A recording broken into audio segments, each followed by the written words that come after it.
people and arcade aficionados. Today we are going to fix a switch matrix issue on this Williams Grand Lizard pinball machine. The first thing I'll do is just give you a quick overview of the issue with this game. So you can start up the game. As you can see, it's booted, it's in attract mode. Everything's looking good, the displays are looking okay, but what will happen when you start a game, some of the switches will act okay, and then some of the switches will act weird. So let's just start up a game and I'll give you an example. Add some coins, start up the game. So the game appeared to start up as normal. The flippers are working. MagnaSave seems to be working okay. MagnaSave's working on that side. MagnaSave's working over there. So that's all pretty cool. Then when we come up here and we drop these drop targets, we can see this bank is fine and it will reset. But then when we come over to this bank, that one's fine. Then when we get this one, now it goes into tilt. And we also have this mechanism going.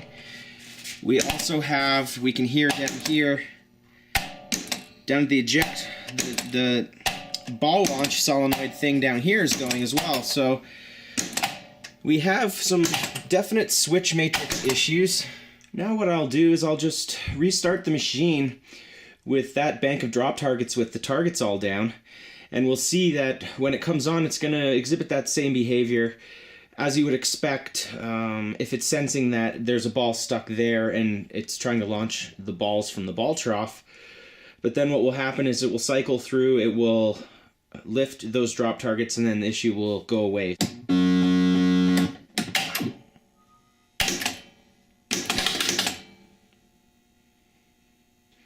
So that target bank reset once that switch was opened, everything went back to normal. So we obviously have some switch matrix issues. The first thing I like to do when I have one of these kind of weird switch matrix issues is just take a visual inspection of the switches which are associated with the problem. I'm also going to take a quick look at the manual and just see if the switches which the MPU is reporting as being closed when one of these is closed are on the same row or column, and then I can kind of go from there.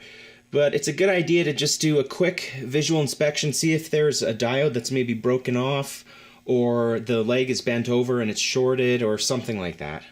In this case, I'm not expecting to find necessarily a shorted diode or a diode with a leg bent which is artificially closing the switch contacts, just because only one switch closing causes the MPU to sense a whole bunch of switches. So what that tells me is one of the column drivers on the MPU is possibly shorted. But in any case, I'll still take a good visual inspection of the bottom of this playfield and just take a look at those switches anyways, just make sure there's nothing weird going on down there. Here's the bottom of the playfield. I've already just basically taken a look at the switches and the diodes that are in question, the drop target bank and the trough switches, the tilt switches, and some others which were being falsely reported as being closed by the MPU when only one of those switches was actually closed, and everything looks good. Now that I've finished the basic visual inspection of the underside of the playfield and everything seems to be in order there, the next thing I'm going to do is actually disconnect the switch connectors from the MPU and put the game into switch test, and then manually jump the pins, effectively simulating a switch closure for each switch which could be used in the game. So in order to figure all of that out, I'm going to need to take a look at the schematics first and figure out which connectors are for the switch matrix. Now you can see I'm already pointing to them, I already know which ones they are, but we'll look at the schematic anyway to get this figured out. Now the manual is also going to show us an overview basically of the CPU board connectors and what they all do. So if we take a closer look here, we can see that at connectors J J8 and J10, we have our switch columns and our switch rows. So these are the two connectors that we're going to need to work with. Now, in this case, the board is actually mounted upside down in the game compared with this page in the manual. And we can see that here, we're actually dealing with these two connectors.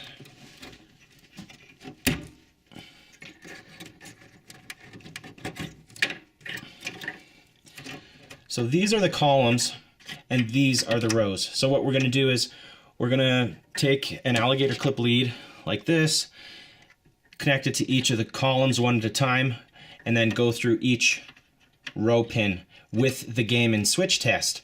Then we'll go to the next one, we'll go through them all, we'll go to the next one again, we'll go through them all. And the switch test then should be showing switch closures one at a time. Okay, so now that I've got the game into switch test mode, we can see that there's no switches being reported as being closed. So that tells us then that we don't have an issue on the rows side of the equation. If something were shorted on the rows side of the equation, we would expect to be seeing false switch closures even with the playfield disconnected from the MPU. So what I'll do is I'll just connect manually to each column and then short that pin to one at a time to each row input, and then we'll see what happens. So I'm starting with the first one.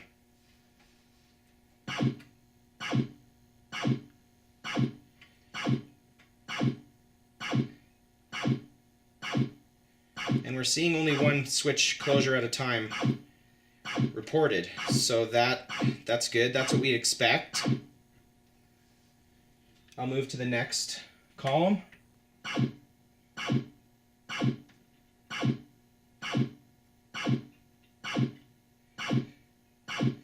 Okay, so we're still seeing one at a time. This can get a little tedious, so I'll just go through and I'll come back to you guys when I find something that's out of the ordinary, if I do.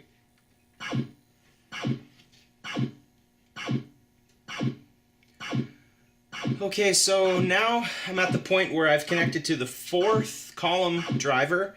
I'm connecting to only one of the row pins, and we can see we've got a bunch of different switches being reported. And if I move to the next one, we're seeing the same thing. So I'll move on to the rest of the column drivers and see if there's any issues with those. And now I've tested through the rest of the columns, and only that one is giving me the issue. So that was the one that's on pin number 4. Let's take a look at the schematic and see how we will troubleshoot our way through the rest of this issue. To give you a better idea of what I'm doing when I'm actually shorting these pins, I'm just connecting an alligator clip lead to these pins one at a time, and I'm connecting it to these one at a time, and each one of those will simulate one switch closure. And then move down to the next one, or whichever one you want to test, and then same thing. Now you want to be a little careful when you're probing around in here. Obviously you could use, like, create a harness and a little PCB with switches and stuff to make this more easy. You can actually buy that sort of stuff as well. In this case, I just did it manually quickly here in the garage, and I think we've narrowed it down to the fourth column driver being shorted to ground. And here's our MPU schematic, the switch matrix section being right here. Here's our columns, which are called switch matrix drives on this schematic. It's got driver transistors here driving those. And here's our returns, our inputs, which are the rows of the switch matrix. And it's provisioned to use either mechanical or optos. In this game, this connector isn't even populated. Here's a closer look at the transistors which are connecting to this connector we were just working with, the column drivers, which are ultimately driven by the MPU through a peripheral interface adapter. But what we'll do is we'll just sort of trace it back, starting through from the connector side. So here is pin 4. We've got J8 pin 4. It's going through this big rectangle here is actually a resistor array, and these are pull-up resistors. And then it's coming off of this transistor, which is Q48, through R76. Here's another bank of pull-up resistors on the other side. And then ultimately that goes back to pin 5 on U40 here, which basically is just acting as a buffer for these PIA IOs. So what I think I'll do is, with it in switch test, I'll just throw a logic probe on pin 5, just kind of split the thing logically in half.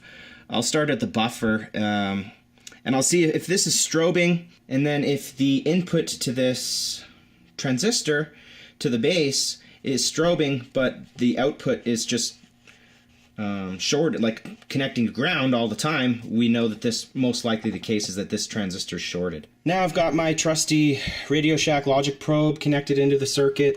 I've just connected it straight to the power supply. Just note that test point 2 on here is ground, test point 1 is +5. I've connected it to the leg of this resistor, and now we're connected in the circuit. Now we'll just connect the logic probe over to pin 5 of U40, as we've determined by looking at the schematic. So there, with it connected to pin 5, we can see we're pulsing, so that is good. That basically tells us that the signal from the CPU ultimately is getting through this buffer. So more and more I'm thinking that our transistor at Q48 is shorted. Well, things are always interesting. So I pulled this MPU out and I went to take a look at that transistor. In fact, I think it's this one, the one that I was concerned with, being Q48. This one I think actually is Q47, but somebody soldered it in there and didn't cut the legs off.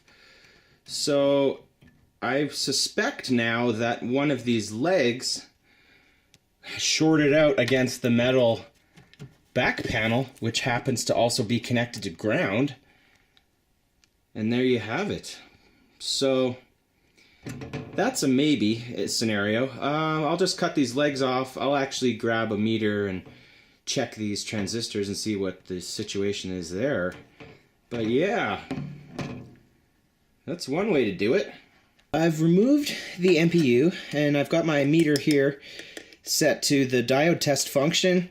I'm just going to do kind of a basic check of these transistors. Now, these are the transistors right here. I'm not going to go into great detail in this video about how transistors work or testing them in the circuit and stuff like that. It can be a little dubious testing transistors in circuit depending on how they're actually used.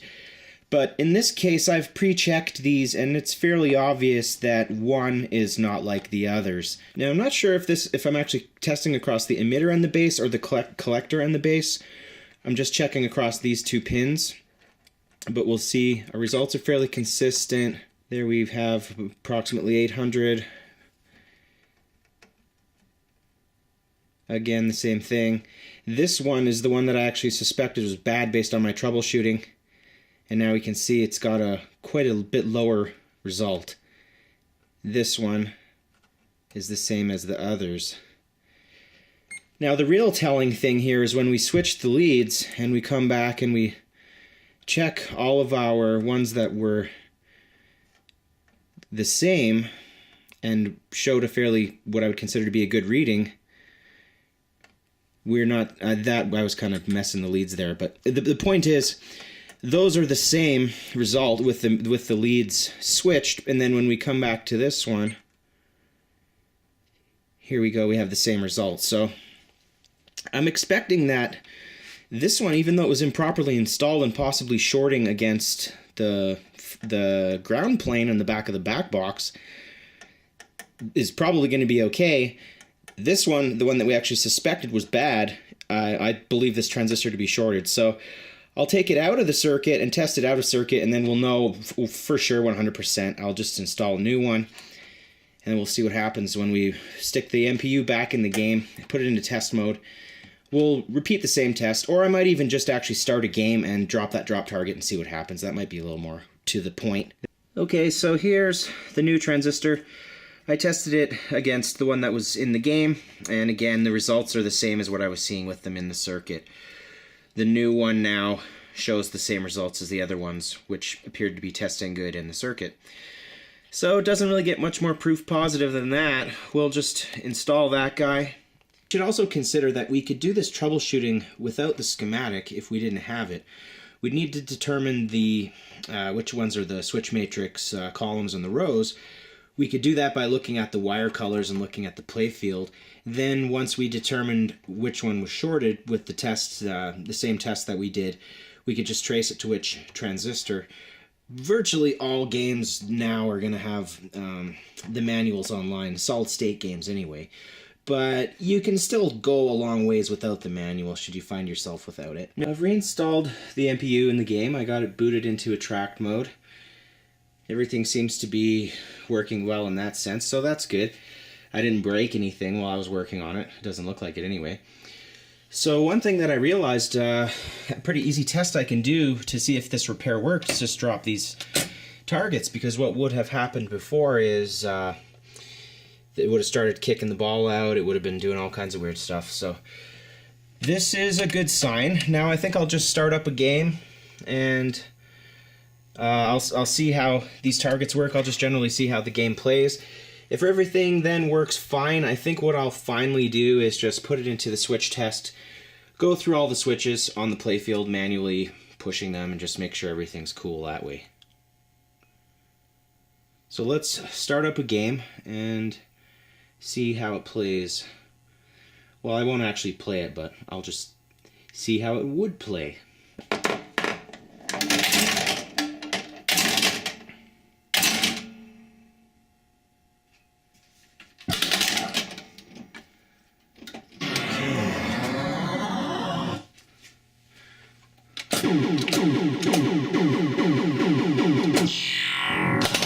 Okay, so those targets are doing their thing. Excellent, excellent. Those targets are doing their thing also. Okay, ball lock seems to be okay. That seems to be working fine. Slingshots are working. Those switches are all good. Okay, so that looks great. So yeah, I think I'll just put it into switch test. Just make sure everything's looking kosher there, but I think we'll call it repaired as far as the switch matrix issues are concerned. Now, there were a couple other things that I noticed, so let's maybe take a look at those issues next. One other issue with this game is when it boots, it goes to factory settings menu, and you have to do the old quick turn off on and it'll go. So usually that means it's either missing the batteries or it has dead batteries. The first thing I did to troubleshoot the issue with these batteries was just check the level of the batteries. I just put a meter across the whole set, and I found that I wasn't actually getting any voltage out of this battery holder, and I think it was actually this connector right here on this battery holder which was causing the issue. So I'm just going to replace the RAM with an NVRAM adapter. The gist of it is I'm going to put this RAM in and we won't need these batteries anymore. So that will be great. If you can get these for your game, I suggest that you do.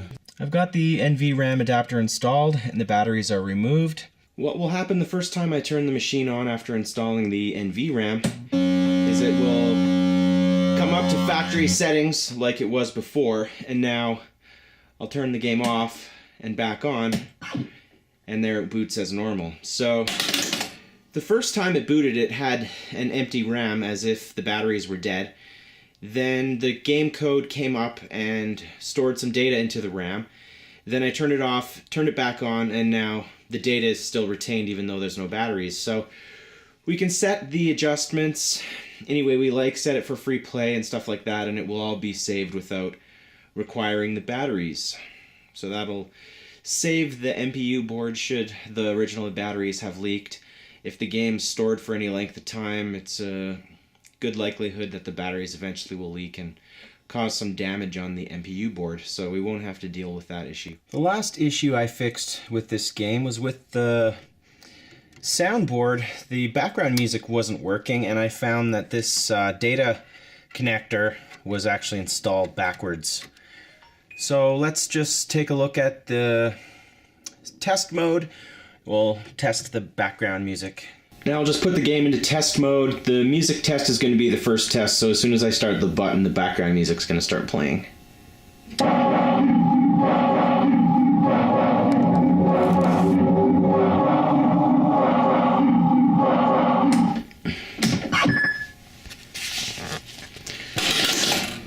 So there we have it. The issues with this game are repaired.